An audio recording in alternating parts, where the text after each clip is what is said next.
Hey, Lindsay Banks here, psychic medium and spiritual entrepreneur. What is a spiritual awakening? How do I know I'm having a spiritual awakening? What does it look like? These are some of the most common questions that I get asked by my clients. So all I can describe to you is my personal experience and see if that resonates. So for me, my spiritual awakening came about following the loss of my best friend to cancer, then going through a divorce. It made me realise how emotionally numb I had sort of become to my life. I couldn't remember the last time I'd laughed, I couldn't remember the last time I'd cried. I felt as if I was sort of just getting up and going through the motions of life rather than actually living it. So when you have a spiritual awakening, generally what can happen is you may have or experience what is called a dark night of the soul. This dark night of the soul is where you basically go to the depths of your own soul.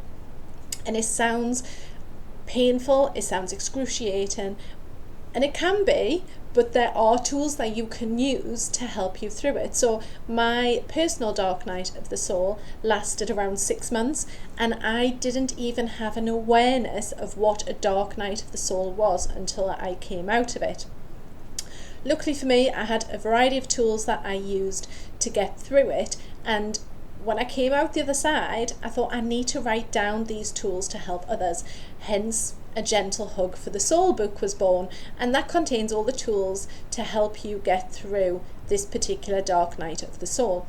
The spiritual awakening is very much about recognizing and realizing that everything around you, everything you've been told, or some of the stuff you've been told, some of the systems that you maybe follow, some of the things that you may have bought into aren't real.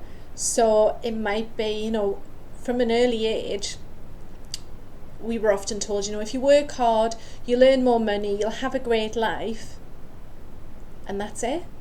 But actually, there's more to life than obviously just earning money, and there's more to life than having the best car, and there's more to life than having a house. Often we accumulate all these material things, and then people sit there and they're like, but I'm still not happy. I've got a big house, I've got a loving family, I've got my car, I've got 3 holidays a year, but I'm still not happy. And it's because you might feel, well, I've acquired all this material wealth, but I haven't actually done any personal work on myself, or developed as a spirit, or developed as a soul, etc. So a spiritual awakening can often be about just learning to reconnect with your spirit, basically, and starting to bring that back to the fore. So if you're having a spiritual awakening, the chances are you might know about it if you have an awareness of it already, or the chances are that you might not know about it because you've just plunged into these depths, you've plunged into this dark night of the soul, and because it's not even on your radar, you might not recognize it. Okay, so just having an awareness that you may experience dark night of the soul, and also you might not just experience it once but twice, which I didn't realise. So I've gone through my second one a lot quicker, thankfully, than the first. But then you awaken, and this spiritual awakening, it's not always pretty. Sometimes it's messy, sometimes it's raw. There's a lot of tears involved, but also there's a lot of laughter, a lot of contentment, a lot of peace can come out of it. So please let me know in the comments if you've gone through a dark night of the soul. What was your experience? If you've had a spiritual awakening, also do share your experiences with me, and I will leave that there with you for the moment. That was a bit of a mixture of 2 words, moment.